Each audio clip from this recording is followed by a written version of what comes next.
I've made my decision. We're proceeding with the acquisition. The night it all fell apart didn't start with shouting or slammed doors. It began quietly, with the hum of city lights bleeding through the glass walls of our penthouse and the cold glimmer of my phone, lighting up with a message that would change everything. I had spent years building alongside him, sitting through endless board meetings, late-night strategy sessions, and the silent sacrifices that came with being the woman behind a powerful man. Every victory in his empire had my fingerprints hidden somewhere beneath it, but that night as I watched his name flash across headlines beside hers, the woman who had been helping him lately, I realized that everything I'd poured into our life together had become a weapon used against me. The whispers, the glances from the staff, the subtle exclusion from company meetings, it had all been leading here. The empire we'd built together was no longer ours. It was his, and hers. It didn't happen overnight. The betrayal wove itself into the fabric of their daily lives so subtly that she almost didn't notice when things began to shift. The long nights at the office, the business trips that stretched from days to weeks, the phone calls taken behind closed doors. At first, they all seemed like the natural demands of success. After all, she had been there since the beginning, through the sleepless nights of planning and the anxious mornings of waiting for investors to call back. She had seen him rise, had believed in him when no one else did. It was easy to explain away the distance as the price of ambition. But over time, the excuses began to fray, and behind them, she started to sense something colder, something deliberate. He had always been charming, persuasive, the kind of man who could turn a room in his favor with just a few words. That charm had once been her greatest source of pride. She had watched him build an empire with it, and she had helped shape the foundation, her strategic mind, her quiet discipline, her understanding of people complementing his bold confidence. Together, they were unstoppable. But lately, that charm wasn't for her anymore. He no longer needed her insight during meetings or her feedback on proposals. She began to feel like a shadow in a world she had helped illuminate. The first signs came in subtle changes. He started bringing in new faces, fresh, eager employees with glossy resumes and hungrier eyes. Among them was one who stood out, not for her qualifications, but for how she looked at him. She laughed at every joke, lingered after every meeting, and found reasons to accidentally need his guidance. Her presence became constant, harmless at first, then slowly invasive. There was something about her, youthful, ambitious, manipulative in the softest way, and while everyone else whispered, she stayed silent, watching, trying to convince herself it was all in her head. The dinners that used to be filled with laughter turned into quiet meals where his mind was elsewhere. His phone buzzed more frequently, his tone softened when he answered certain calls. When she reached across the table one evening to touch his hand, he moved his glass instead.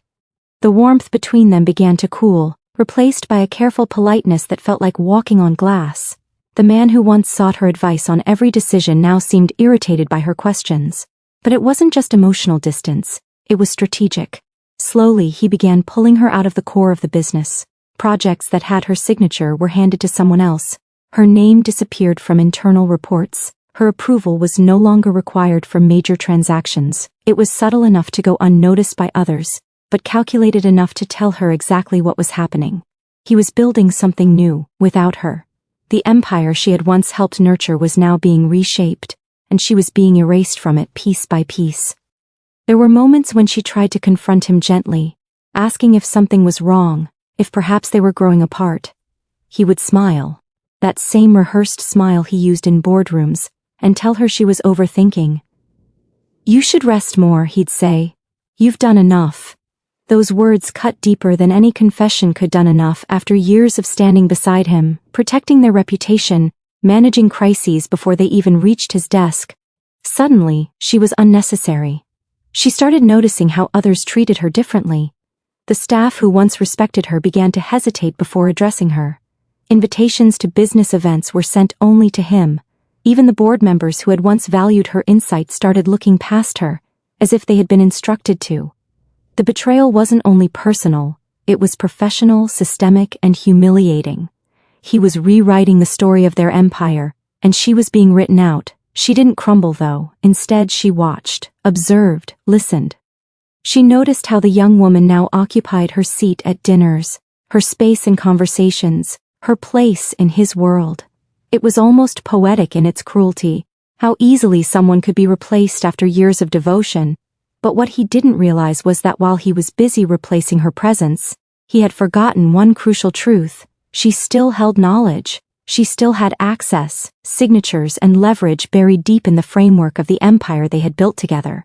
Each small slight, each quiet dismissal, each cold night spent alone became a silent lesson. Betrayal has a way of sharpening a person, turning love into clarity. She began to see things as they truly were, not through the lens of emotion, but through structure, numbers, ownership. The betrayal that once broke her started to reveal her true position. He may have been the face of the empire, but she was its spine. Every contract bore traces of her work. Every financial system ran through channels she had designed. What looked like the beginning of her downfall was quietly transforming into the beginning of something else entirely. The betrayal was real, but so was the foundation she had built beneath him, strong enough to hold its weight, even if he forgot who had laid the first brick. The first time she realized the world knew about his affair was when she saw their picture together. Him and the young woman, on a business gossip site. The caption read something about the CEO's dazzling new companion, and it hit her like a punch to the chest. It wasn't just betrayal anymore, it was humiliation, public and cruel. He hadn't just replaced her in private, he'd paraded it for everyone to see. The woman who had once stood beside him at every gala, every award ceremony, every shareholder meeting, was now watching another woman take her place, smiling the same polished smile she used to wear, standing beside him as though she'd earned that spot. She stared at the photo for a long time, unable to move, unable to breathe. Her hands trembled as she scrolled through the comments, people praising them, calling them a power couple, as if the empire she had helped build hadn't existed long before that girl showed up. The internet, in its heartless way, had rewritten the narrative overnight, and he hadn't bothered to deny it. There was no statement, no clarification, not even a shred of respect to protect her name. That silence told her everything. He wanted the world to see this new version of him, one that didn't include her. The humiliation spread quietly but swiftly. The board members who once looked up to her now avoided her eyes in meetings.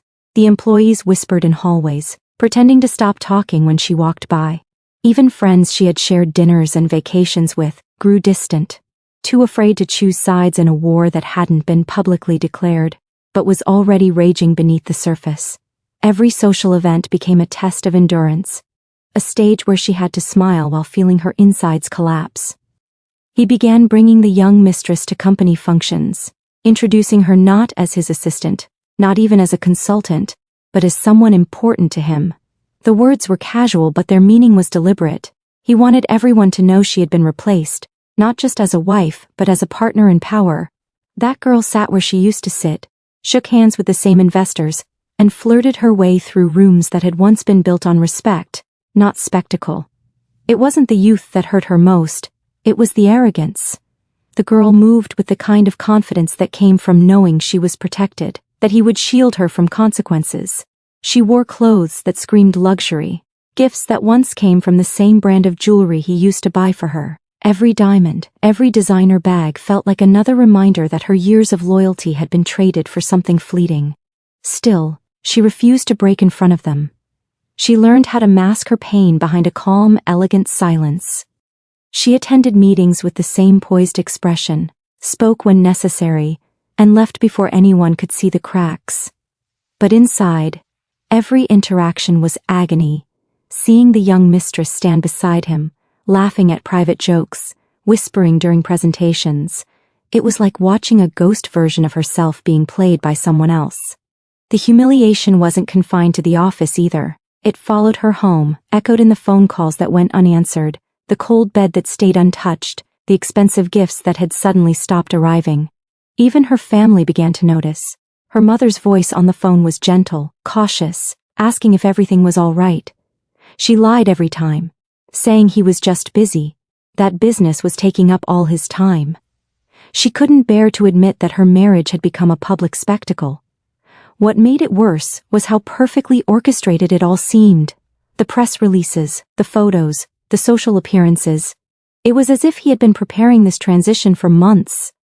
The timing, the precision, the way her responsibilities were gradually handed over to others. It was all too deliberate to be coincidence. The humiliation wasn't an accident, it was strategy. He wanted to erase her image from his world, and he was doing it in plain sight. And yet, amidst the embarrassment, she felt something else begin to stir. Clarity. When people humiliate you publicly, they forget that exposure cuts both ways. She began to notice the mistakes they made together, the business decisions he signed off without checking with her, the financial gaps no one else saw. She knew the company's weaknesses, its loopholes, its buried truths. If he wanted to play this publicly, she could too. But she wouldn't use gossip or emotion. She'd use power. The humiliation that once made her want to disappear began to transform into quiet resolve. She realized that losing face in front of the world wasn't the end. It was just the cover story. The real story was happening behind the scenes, in the contracts, in the numbers, in the silent control she still held. She might have been replaced in his life, but in his empire, her name was still written in places he didn't even remember existed. Every cruel whisper, every mocking glance became fuel. The humiliation that was meant to destroy her only pushed her closer to understanding how much power she still had. And while the world saw a broken woman, inside she was already planning the next move, one that would remind him, and everyone watching, that some replacements come at a devastating cost. In the weeks that followed, after the humiliation had settled like dust over her once perfect life, she stopped reacting and started observing. The pain was still there, sharp and unrelenting, but beneath it grew something steadier, a quiet awareness of what she still controlled for years. She had been deeply involved in the structure of his business, not just as a supportive spouse but as a strategist, an investor, and, most importantly, a silent architect behind much of its success. While he stood in front of cameras and took the credit, she had been in the background, signing contracts, managing key partnerships, and overseeing finances. He might have forgotten that, but the paperwork hadn't. Her name was etched into everything that mattered. She began spending long nights at her home office, surrounded by folders, contracts, and old files. The very documents that once symbolized their teamwork now became her blueprint for independence. With a sharp eye, she traced through every legal clause, every signature line, every financial statement. It didn't take long for her to realize something he hadn't bothered to notice. She was deeply embedded in the ownership structure. He might have been the public face, but she held quiet authority in ways that went far beyond titles. Her investments were structured through holding companies, trusts, and joint assets that were never fully separated from hers. When he expanded, he used her name to qualify for certain acquisitions. When he needed collateral, her assets had been pledged. He had built his empire on shared foundations, and she was still holding the ground beneath it. The discovery didn't bring joy, at least not at first. It brought clarity. For the first time, she saw the empire not through love or loyalty, but through numbers and leverage. Every document told a story he didn't want to remember, the early days when they took risks together, when her inheritance was used to buy their first property, when her business acumen had saved him from a disastrous merger. While he had moved on emotionally, the empire was still bound to her legally and financially. He could replace her publicly, but not entirely. That realization changed everything. She stopped feeling powerless. The humiliation that once haunted her every time she saw his name now began to fade into background noise. What mattered was the structure, the silent web of ownership, influence, and access she still held. It wasn't revenge she sought, it was recognition of truth. She had helped build this empire from the ground up, and she wasn't about to let someone else, especially his mistress, erase her contribution with a smirk and a photograph. At the office, she maintained her composure. She knew where to stand, how to smile, and when to stay silent. The same people who whispered behind her back had no idea she still had the authority to sign off on their bonuses or delay their promotions. Her involvement was quiet but powerful, woven into the layers of administration that no one else bothered to understand. While they dismissed her as the ex-wife soon to be forgotten, she continued to approve budgets, audit expenses, and monitor transfers. Every time his new partner flaunted her influence, she smiled to herself, knowing the girl was playing on a stage she had built.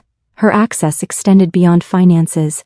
She still had connections, lawyers, consultants, and board members who respected her judgment, and more importantly, owed her favors. Many of them reached out privately, expressing sympathy but also reaffirming their loyalty.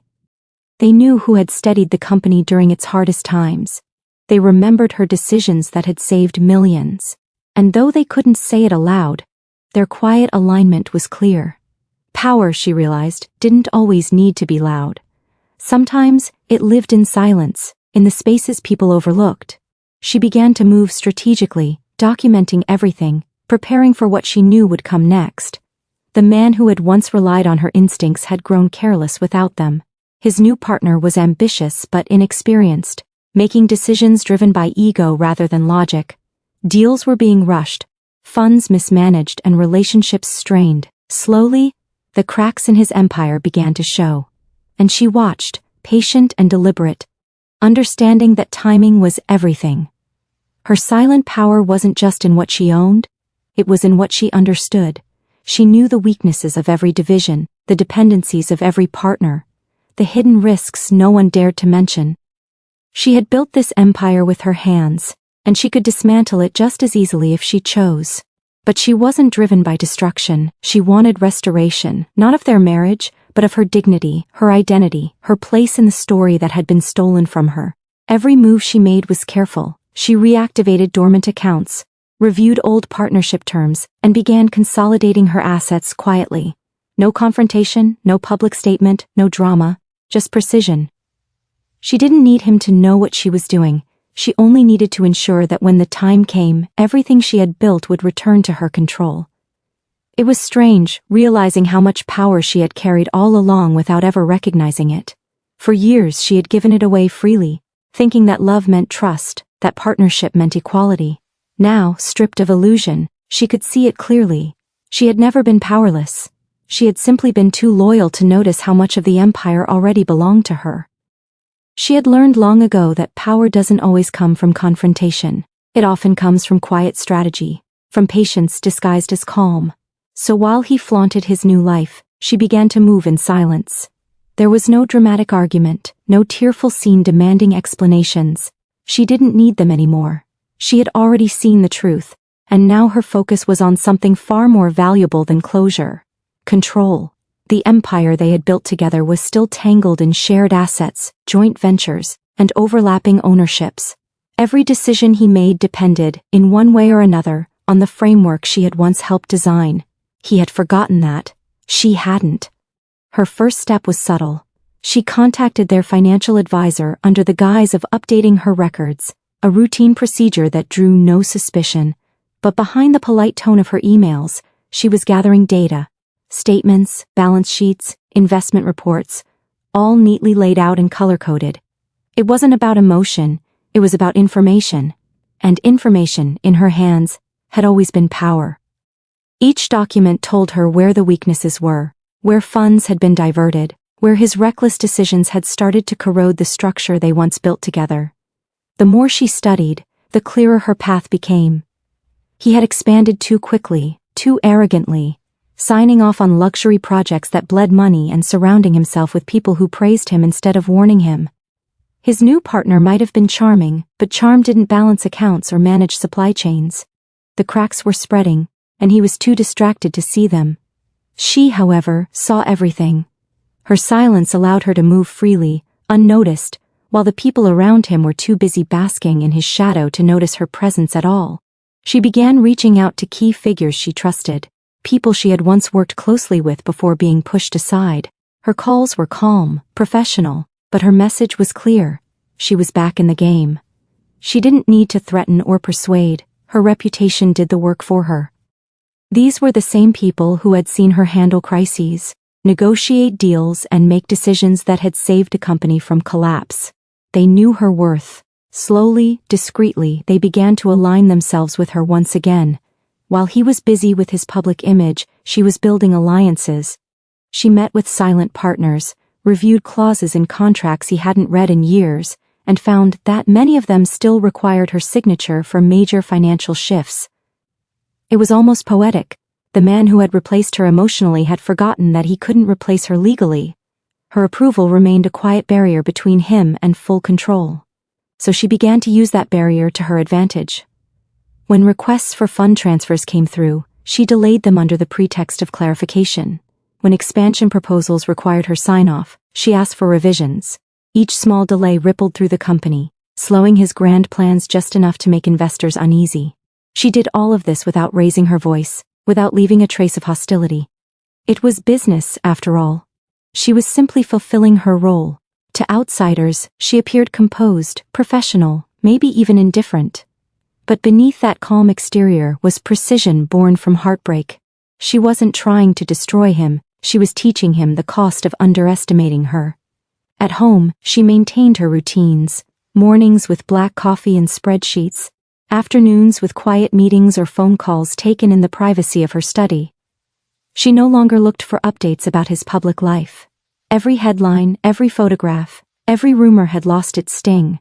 The more he flaunted his illusion of control, the more she solidified hers in reality. He was building castles in the air, she was reinforcing the ground beneath his feet.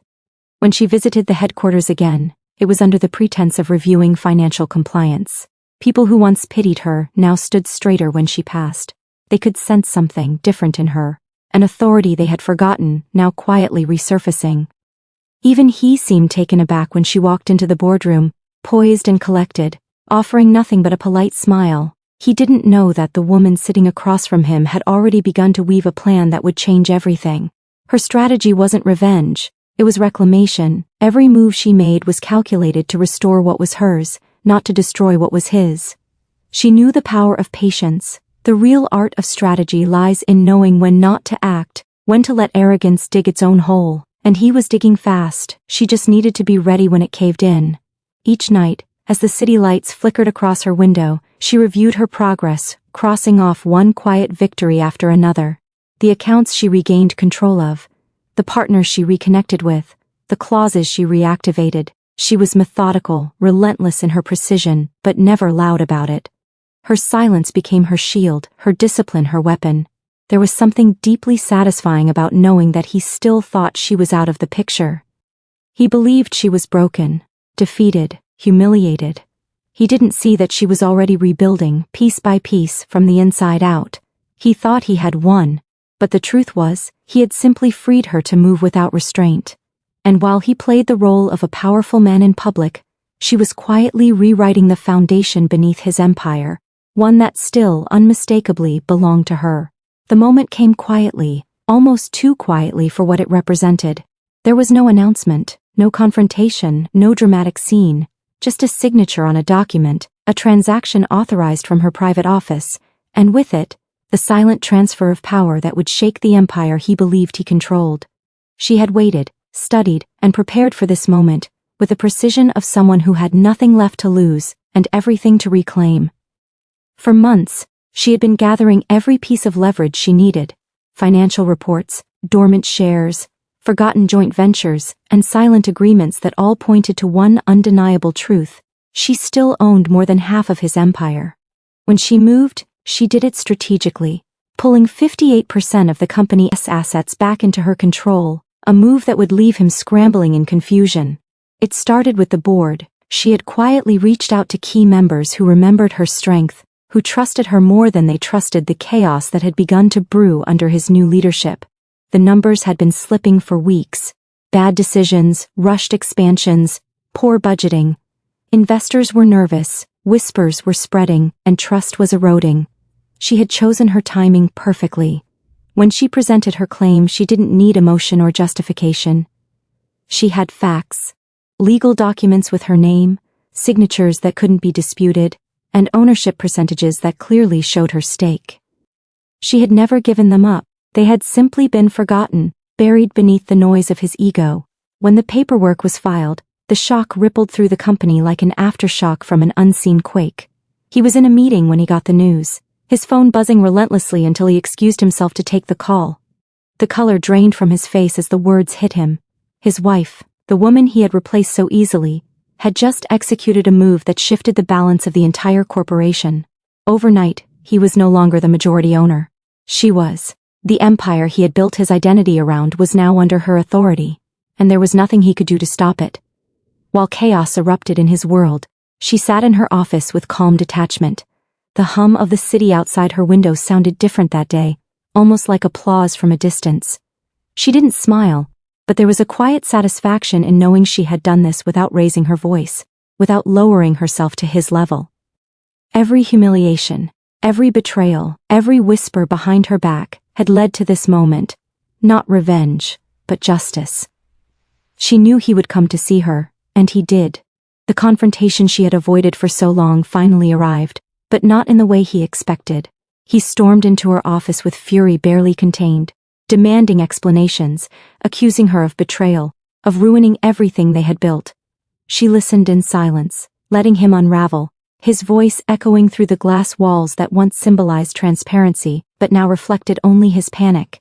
When he finally stopped, she looked at him, not with anger, but with the steady calm of someone who had already won. She reminded him softly that everything he had used to rise had come from their shared foundation. She had simply taken back what was hers. Nothing more, nothing less. The young mistress, once so confident and untouchable, faded quickly from the picture when the financial tremors hit. Investors began to withdraw, contracts were reevaluated, and the lavish lifestyle that had once seemed invincible started to crack. The empire was still standing, but it was no longer his to command. He had underestimated the woman who had once stood quietly by his side, thinking her strength came from him, not realizing it had always been her own. Behind closed doors, she reorganized the company. Departments that had fallen apart under his neglect were restored. The employees who had once pitied her now looked at her with newfound respect. She was not a scorned ex-wife seeking payback. She was the woman who had built the foundation, stepped away, and then returned to stabilize what arrogance had nearly destroyed. Her leadership was not loud or vengeful, it was precise, disciplined, and undeniably effective. The media caught wind of the shift, of course. Rumors spread about the power move that had blindsided the CEO, about the woman who had reclaimed control of his empire with one calculated decision. She didn't give interviews or make statements. She didn't need to. Her silence spoke louder than any press release could. Those who had mocked her now used her name with respect. Those who had doubted her power now watched as she reclaimed it with elegance and control. In the quiet of her office, she reviewed the final figures, confirming the transfer of ownership. 58%. It was more than a number, it was a symbol of endurance, intelligence, and restraint. She had lost him, yes, but she had regained herself in ways far greater. The business that had once defined him now stood as proof of her resilience. Every inch of the empire was built on her insight, her sacrifices, her strategic mind. And now it was back in her hands, not out of revenge, but because she had earned it from the very beginning. The days following the takeover were strangely calm. After months of tension, planning, and quiet endurance, she found herself waking up without the weight of fear pressing against her chest. The empire was hers now, stabilized, restructured, and stronger than it had been in years. The man who had once believed himself untouchable had faded into the background, his influence reduced to whispers and memories. The scandal that had once defined her was slowly being replaced by something far more powerful, respect. But it wasn't just about business or victory anymore. What began as a fight for justice had turned into something deeper, a rediscovery of who she was without him. For years her life had revolved around his ambitions. Every decision, every sacrifice, every late night had been in service of their shared dream, or what she thought was shared. She had molded herself into the perfect partner, the strategist behind his success, the silent strength behind his confidence. But standing now in her own office, with her name on the documents and her authority unquestioned, she realized how much of herself she had lost in the process. Power didn't feel like revenge. It felt like clarity. She could breathe again, unshaken by anyone else's approval. Her independence didn't roar into existence, it unfolded gently. She spent her mornings not in chaos but in quiet control, reviewing reports, making decisions that reflected her values, not his image. She met with employees one-on-one, listened to their concerns, and began rebuilding trust from the inside. The company had been fractured by ego and neglect, but she understood what it needed: leadership grounded in wisdom, not dominance. People responded to her differently now. They no longer looked at her with pity or fear but with admiration, maybe even gratitude.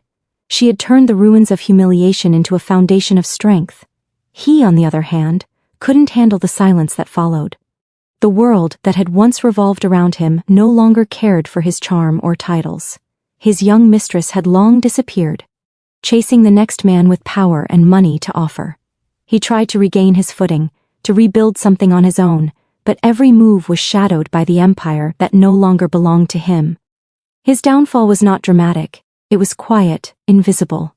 The kind of collapse that happens when a man loses not just control but purpose. She didn't take pleasure in his decline, but there was a sense of poetic balance in watching life deliver its own justice. While he tried to find relevance, she thrived in the stillness of her new life. She started attending events again not as someone's wife or business partner, but as herself. Invitations poured in, conferences, panels, charity galas. People wanted to hear her story, her insight, her voice. For the first time, she wasn't standing beside anyone, she stood alone, and that was enough. Every speech she gave carried a quiet power born not from anger, but from experience.